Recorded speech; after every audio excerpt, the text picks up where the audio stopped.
我和男朋友才交往2个月，他就想要在过年时订婚，年后结婚，但我觉得太快了，还不够了解他，就拒绝了他的提议。却没想到他列了个分手清单，让我把那些礼物折现还给他。折现是不可能折现的，东西倒是可以全部还给他。在大年初2那天，我带着媒人敲锣打鼓到他家门口，当着众人的面把需要还给他的东西一件件的拿出来，8个饺子，1支玫瑰花，1杯蜜雪冰城的柠檬绿茶。以前我在网上刷到过关于分手清单的帖子，还跟闺蜜吐槽一番，却没想到这种奇葩的事情有一天会发生在我自己身上。事情起因是这样的，我男朋友林强想要在过年时订婚，然后结婚，但我觉得太快了，还不够了解他，就拒绝了他的提议，同时告诉他，我的底线是2人至少要相处半年才能结婚，而林强却觉得我们是相亲认识的，不需要拖那么久。这话让我觉得很不爽，忍不住对他，在你的心里，相亲就是给你发老婆，是吗？不然呢？他嗤笑，你想恋爱久一点，就不要出来相亲。就这样，我们不欢而散。几天后，林强在微信上又问了我一次，我依旧是不同意。然后他也不装了，对我一顿输出，沈时宜，你还想来个爱情长跑吗？你也不想想自己现在几岁了，再过几年连孩子都生不出了，到时候谁还会娶你啊？我气笑了，林强，你是不是忘了，我跟你同年，男人跟女人是不一样的，女人30豆腐渣，男人到40还是一枝花泥，和我看你是后庭一枝花，发家全靠他。我冷笑了2声，行了，你不用扑我了，分手吧。说完，我直接拉黑了他，完全不给他回话的机会。下一秒，林强的电话就来了，我干脆把他的电话也给拉黑了。没想到他不死心，又用陌生的电话拼命给我打，他打一个，我拉黑一个，最后我实在是被他烦得不行了，就接了他的电话，有话快说，有屁快放。沈时宜，我送给你的那些礼物，你要折现还给我。我不可置信的瞪大了眼睛，林强做男人做到你这份上，真是绝了。我的钱又不是大风吹来的，凭什么不能要回来？林强轻哼，你快把我的微信放出来，我给你发一下清单。当我看到清单上列的第1条，再次把我给气笑了。林强，你是想钱想疯了吗？我去你家吃的8个饺子都要算钱，必须的，那可是我妈亲手包的饺子，不能让她白做工。特么的，你这是把我当银行了吧？我忍不住爆粗，按你这种骚操作，多谈几个不就发财了？少说那些废话，你快点把钱转给我。林强催促，笑死，他也不看看我是干什么的，会计，他想轻易在我这里拿到钱，和想都别想。我看着清单，慢悠悠地说，准备回家，我可以赚钱给你可以，但前提是你要给我发票。林强急了，沈时宜，你是故意为难我的吧？我这么美丽善良，怎么可能会为难你呢？我阴阳怪气他，我等你的发票，亲。挂到电话之后，我立刻给闺蜜打视频，跟她吐槽之事，闺蜜听完都忍不住气笑了，这是小刀拉屁股，开了眼了。平时看她长得人模狗样的，没想到人品这么烂，幸好你没答应嫁给他。虽然以后女生孩子都只能顺产，说实话我也很庆幸，这么快就知道了林强的真面目。要是嫁给他之后才发现他是这样的人，就亏大发了。这时闺蜜又提醒我，小姨，你最好先下手为强，让大家知道林强的人品，防止他在外面败坏你的名声。行，等一下我去朋友圈挂他，让大家瞧瞧他是什么人。只是我还没行动，我妈就气冲冲的跑回来问我，是不是跟林强分手啊？我点了点头，说是，打算今晚再跟他说这件事情的。难怪林强他妈到处说你花了林强很多钱，还不肯还给他。我忍不住中眉，林强他妈真是这样说的。对，现在全村子都知道了。我妈气得直跺脚，闺女，你花了林强多少钱？咱们还给他。我没说话，直接把分手清单给我妈看。等我妈看完，气得脸都黑了。我以为你花了林强多少钱呢？结果就这么2000块钱。妈，你看清楚，这2000块钱还是他强安在我身上的。我啧了一声，他连他妈做的饺子、约会时送我回家这些都要收我的钱。就这样，他妈还好意思到处败坏你的名声？我妈边说边往外冲，他娘的，我要去找他算账。我连帮拉住我妈，让他不要冲动，这是要么不搞，要搞就搞个大的。原本我是不想闹得这么难看的，在朋友圈挂一下他就算了，现在他妈的做法惹怒我了，那就只能让他彻底社死了。我妈做了几个深呼吸，压下了心里的火气，才问我打算怎么做。还不等我回答，他又安慰我，不管我做什么，他都会支持我。听到我妈的话，我感动的搂着他的肩膀，让他去找媒人来。我要跟媒人好好说一下林强和他妈做的事情，顺便试探一下他的口风，看看他是站在哪边的。要是他站在我这边，事情就好办多了。我妈的眼睛一亮，拍了拍我的手，好，我这就去找他来，不用了。我来了，媒人站在门口看着我，小姨，外面传的都是真的。嘿，林强他妈说的都是屁话，我家闺女根本就没花他家儿子什么钱。我妈对我使了个眼色，闺女，给你叔婆看一下那什么清单。我把清单打印出来递给媒人，又跟他转述了一下林强说的话，他真是这么说的。媒人不是很相信，毕竟这种事情太奇葩了，没证据的话，很少人会相信，而我也不想浪费口水，干脆放录音给他听。媒人一听完，脸色就变了，开口噼里啪啦的骂着林强，骂完，他又向我道歉，小姨，不好意思，我没打探清楚。不知道林强是这种人，叔婆，这不关你的事，是林强和他家里人瞒得太好了。媒人拉着我的手，让我放心，他不会让我吃亏的。见状，我松了口气，然后跟他说，我不想占林强的便宜，不过我不会折现给他，而是直接还他东西，可以，有啥需要我帮忙的，小姨，你尽管来找我。好，等我准备好东西，再麻烦叔婆你陪我去一趟林家，想到我的计划，我迫不及待的想要快点到大年初二那天了。林强可能觉得我会向舆论妥协，要打电话来问我什么时候转钱给他。我笑着忽悠他，你什么时候给我发票，我就什么时候给你转钱。沈十一就2000块钱而已，你至于这样吗？是啊，就只是2000块钱而已，你至于让你妈到处败坏我的名声吗？啊，当然至于，谁让你不还我钱呢？林强恐吓我，你最好快点还钱，不然你会更出名。我倒是要看看我会出名到什么程度。这件事情闹得越大，到时候他会反噬的越厉害。只是我有点低估了他妈的能力。没2天这件事情就传到隔壁镇，连我舅舅他们都知道了，打电话来给我妈问是怎么回事。我妈跟舅舅他们解释完后，叹着气跟我说，要不算了，把钱还给林强得了，不然再这么下去，我的名声就真的要败光了。我正想要安抚我妈，就被闺蜜的电话给打断了。不用说，她肯定也是为这事来的。果然，我一接通电话，就听到她说，小姨，你知道吗？你贪钱的事情都传到我家这边来了，现在知道了。我是真的没想到，林强他妈的那张嘴混那么厉害，我呵了2声，不给他颁发一个大喇叭奖，都对不起他的天赋了。那现在怎么办？人到年初二就好了，在这之前，我天天待在家里不出门，谁来也不见，一直到年初二那天，我早早起床化好妆，穿上战袍，然后拿着需要还给林强的东西，带上媒人和我妈他们敲锣打鼓的走去林家。路上有人看到我们这么大阵仗，就好奇的问我们干什么去。我恨不得全世界的人都知道这件事情，把林强钉死在耻辱柱上。所以我笑着回答，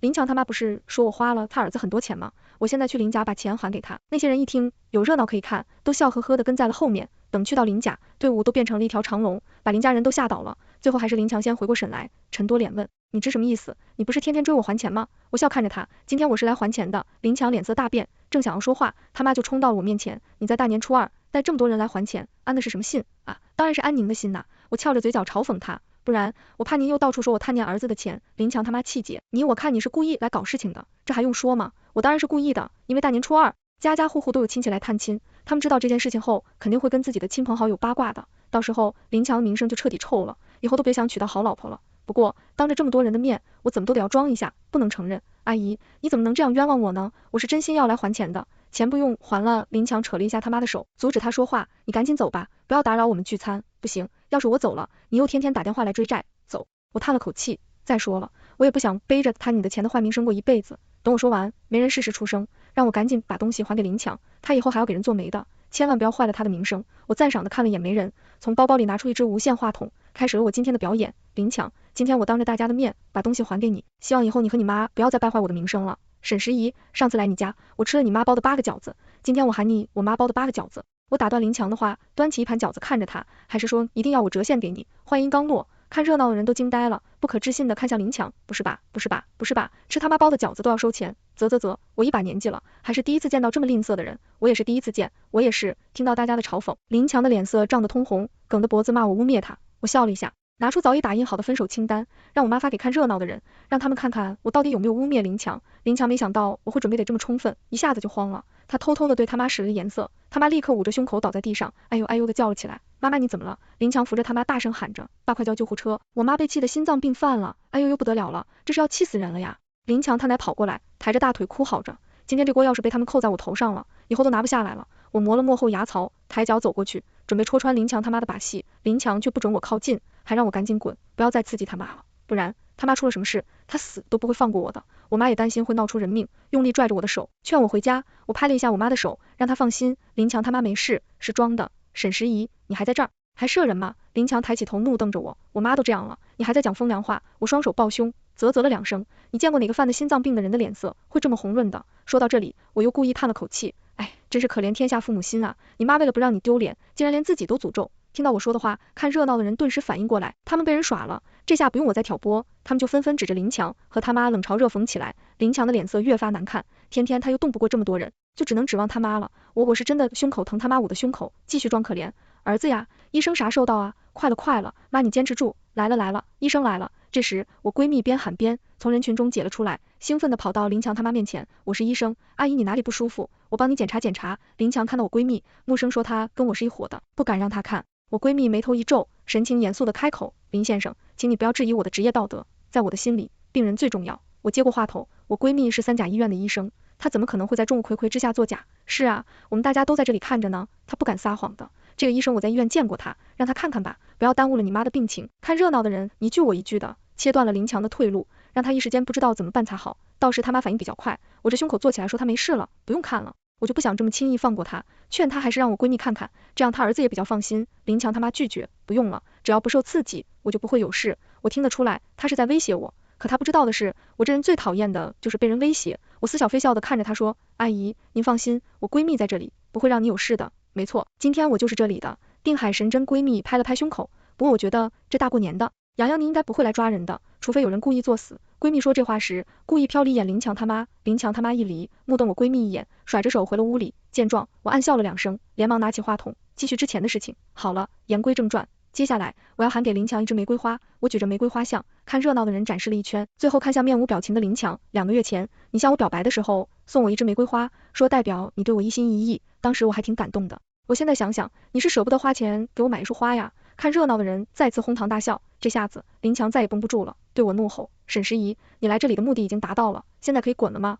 我欣赏了一下他崩溃的神情，毫不留情的拒绝说不行，必须要念完，我怕我不念完，他妈又到处说我坏话，败坏我的名声。林强立刻向我保证，他会管好他妈，不会让他到处乱说话的了。我还是拒绝，他瞬间黑了脸，问我到底想要怎样。我他的摊手很简单，让我念完要还给你的东西。沈时宜，你没听过一句话吗？林强微眯着眼睛看着我，做人留一些，日后好相见。不好意思，我只听过斩草不除根，春风吹又生，这次不把他彻底摁死，谁知道以后他和他妈又会搞出什么事情来。到那时候我就没办法像今天这样操作的，不然别人也会觉得我有错。想到这里，我不再搭理林强，自顾自的往下念清单，一杯蜜雪冰城的凝冻绿茶，一直在某宝买的杂牌口红，念到最后，我抬眼看向面如死灰的林强，询问他的意见。这2个月约完会，你开车送我回家租，送了7次，一共20公里，现在要不要我开车载你去转够20公里？林强闭了闭眼，咬牙切齿的回答，不用，行吧。我耸了耸肩膀，那其他的东西，你有问题吗？没有，你可以滚了。我是很想立刻马上就走，但是我指了指他脚上穿着的 AJ4，上个月8号是他的生日，我精挑细选了一双鞋子送给他，他收到后高兴的不得了，只夸我是世界上最好的女朋友。现在分手了，他和他妈还这样对我，我当然要把鞋子拿回来，不然以后半夜想到这事都得坐起来扇自己一巴掌，太呕了，一双破鞋子谁稀罕啊？林强冷着脸脱掉鞋子提到我面前，哈，你不稀罕？再说怎么分手了还天天穿？我哈了一声，拎起2只鞋子，当着他的面丢到了他家旁边的池塘。做完这些，我心里一阵舒畅，转身笑着看向我妈他们，好了，搞定了，回家，等一下。就在这时，一个长相清秀的女孩子快步走到我面前，林强看到她，慌张的跑过来拉着她的手，低声哄她进屋。这2人有猫腻，我停下脚步，看向女孩，问她有什么事。你放开我。女孩用力甩开林强的手，转头看着我，请问你是什么时候和林强分的手？我看了看慌张的林强，又看了他女孩，就猜到了他们的关系。难怪他看到我来回脸色大变，原来他一脚踏两船，要不是今天来找他报仇，估计我这辈子都不会知道。我越想越生气，看着女孩说，这个月15号，他想让我年后嫁给他，我不同意就分手了。好，很好，他也是这么跟我说的，既然我说了，结果傻傻的答应了。女孩气急反笑，一巴掌甩在林强脸上，渣男，一脚踏两船的感觉，是不是很爽？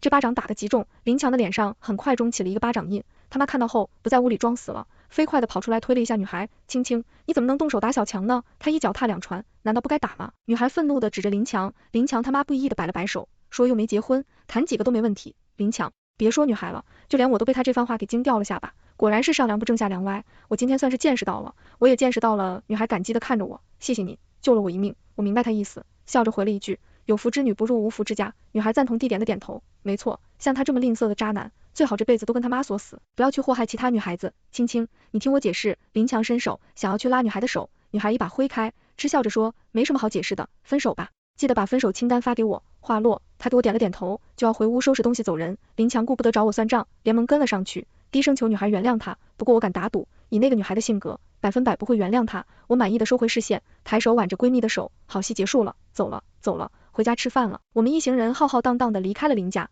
只是大家都意犹未尽，边走边讨论今天这场戏。我妈很是后怕的说，幸好闺女你没答应嫁给林强，不然就真的是跳进火炕了。就他妈那种思想，那种性格，谁做他家媳妇都得脱层皮。听到这话，没人愧疚的不得了，再次向我道歉，同时表示有他在，林强这辈子都别想找本地媳妇了，没人在我们这一代都很有名气，有他这句话，林强就真只能找外地媳妇了。林强他今天赔了夫人又责兵，他妈有可能会跑来找你算账，闺女提醒我，这段时间你小心一点，别被他罗上了。不得不说，我闺蜜是真厉害，用人预判了。没2天，林强他妈哭嚎着跑来我家，要我陪他儿媳妇，我妈气坏了，走上去想要把他拉起来，大过年的，你跑来我家好啥呢？你家闺女害得我儿子没了儿媳妇，还丢了工作，他不该赔吗？听到林强丢了工作，我很感兴趣的问他怎么回事，林强他妈也没瞒着，一把眼泪一把鼻涕的说了起来。原来那个女孩是林强的同事，还是他公司老板的外甥女，只是他隐瞒了自己的身份，所以林强并不知道。这次他回去后跟他舅舅一说，林强就被辞退了。听完，我忍不住鼓了鼓掌，笑眯眯地说，干得漂亮，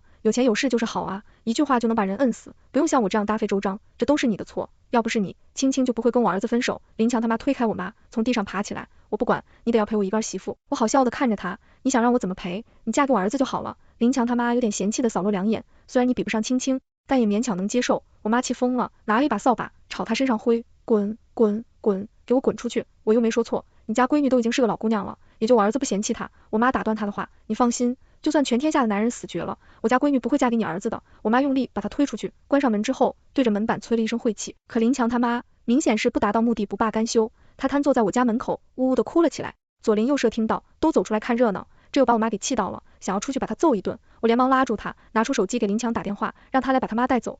结果他说，我管不了我妈。行，既然你管不了，那我就让警察来管。我挂了电话直接报了警，警察来到我家，了解了事情的来龙去脉后，就把林强他妈给教训了一顿，还警告他不准再来我家胡搅蛮缠，不然就拘留他。林强他妈不敢在警察面前嚣张，小声的咚啷了几句就走了。经过这时，我妈总算是看开了，跟我说，以后不会再催我结婚了，要是运气不好，遇到像林强他妈那种恶婆婆，就真的是倒8辈子血霉了。我没想到还有意外惊喜，高兴的都想去给林强他妈磕一个了。谢谢他让我自由了，不用再被催婚了。我闺蜜知道后，语气悠悠地说，小心乐极生悲，我知道你是妒忌我解放了我，哈哈大笑。你跟你妈说一下我的事情，她就不会催你了，哼哼，不听老人言吃亏在眼前，你等着吧。次日早上，当我看到拎着大包小包站在我家门口的领强，忍不住在心里低咒2声，闺蜜那个乌鸦嘴又被她说中了，真越级生悲了。你来我家干什么？不会是来向我道歉的吧？对，我是来向你道歉的。领强脸上露出讨好的笑容，小姨，之前是我错了，你能原谅我吗？我上下打量了他2眼，哟，看样子你是没把那个女孩追回来呀。那个女孩的家境比我的好，是男人都知道应该选谁，只不过她现在没得选了，明天就会选了，名声也臭了，就只能回头找我了。林强脸色一僵，随即又讪笑着跟我说是误会，他的那个女孩只是同事关系，我见过脸皮厚的人，但没见过脸皮这么厚的。我厌恶地瞟了他一眼，滚吧，以后不要再出现在我面前。可他好像听不懂人话一般，天天跑来我家门口装深情，他自己来就算了，还让他家那些3姑6婆来劝我，男人嘛，没结婚前是有点花心的，等结婚有孩子就好了。像我家老头子年轻的时候也这样，后面有了儿子，他就完全收心了。小姨，咱们女人啊，不像他们男人，有资格挑3拣4。我笑眯眯地看着面前的妇人，一开口就直戳他的心。不是吧？我怎么听说你家老头子前几天还去找小姐呢？妇人脸上的笑容一僵，尴尬地搓了搓手说，没这回事。我抿着嘴不说话，只似笑非笑地看着他，只把他看得冒冷汗，才讪笑着开口。他可能是觉得太无聊了，才想着去玩一玩的。我轻哼了一声说，可见男人只有挂在墙上的时候才会老实。哎呀，咱们做女人的不能太计较，睁一只眼闭一只眼就过去了。说实话，以前你怀着孩子还要下地干活，他却在风流快活时，正没想过要弄死他。我妇人语塞，我抓着他的手，拍了拍他的手臂，我懂，不，你不懂。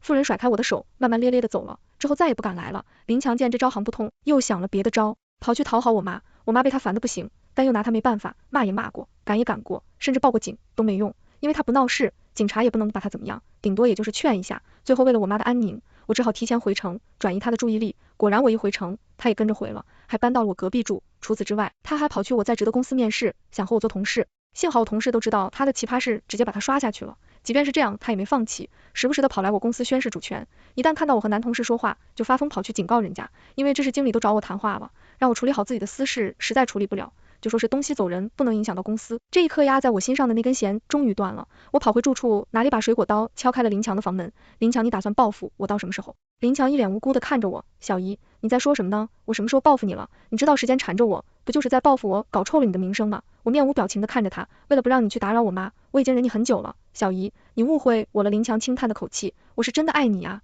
想和你结婚，幸福的过一辈子。看来他是不搞死我都不会收手的了。既然这样，那就看看谁更狠。我从身后拿出水果刀，直接砍向林强，吓得他脸色一白，猛地后退了几步。沈时宜，你是疯了吗？我是疯了，被你逼疯的。我反手关上门，冷漠的看着他，今天不是你死就是我活，见我这么疯狂。林强不敢跟我硬碰硬，转身跑去卫生间躲了起来，可惜卫生间的门不怎么牢固，我用力一出来就踹开了。沈时宜，你不要冲动，杀人是要偿令的。林强缩在角落，吓得瑟瑟发抖。我已经报警了，警察局里。警察问我跟林强有什么仇，为什么想要杀他？我一脸委屈的说，警察同志，他是我男朋友，我爱他都来不及，怎么会想杀他呢？他不是我女朋友，我们已经分手了。林强大声反驳，今天要不是你们来得快，我早就被他杀了。我觉得嘴巴茶里茶气的问他，是不是还在生我的气？林强还没出声，警察就敲着桌子，让我严肃点，正面回答他们的问题。我立刻坐直身子，神经严肃地说，我跟林强没仇，更不会想杀他，那你为什么要揣卫生间门？警察指桌面上的水果刀，还有这把水果刀，你怎么解释？说起来有点丢脸，我是跟林强吵架了，一时气不过就踹了门，我尴尬的笑了2声。至于这把水果刀不是我的，你们不信可以去验指纹。警察拿着水果刀去验了一下，结果发现刀柄上面的指纹不是我的，而是林强的。林强震惊的站了起来，大声嚷着，不可能，绝对不可能！哎，我都说了，我们之间闹归闹，但不要别警察同志制造麻烦，你偏不听。沈时宜，你闭嘴！林强暴躁的在原地转了2圈，突然眼睛一亮，激动的看着警察，监控警察同志，你们可以去调走廊的监控，那个监控是坏的，你家有装监控吗？林强愣了一下，绝望的摇了摇头说没有证据，警察让我签了字，就放我走了。走到外面，林强追上来质问我，为什么水果刀上的指纹会是他的？我凑到他耳边，用气音回答他，上个月你去我住处时，用过那把水果刀削水果，今天我在用它之前，特意戴上手套，可惜你太害怕了，没注意到，还有走廊的监控，一直都是坏的，可惜你也不知道，你这么做，就是预料到了，我会报警。林强不可置信的看着我，我微笑着他的颔首，可能没想到我会这么恐怖，他吓得连声音都懂了，神实意，你太可怕了。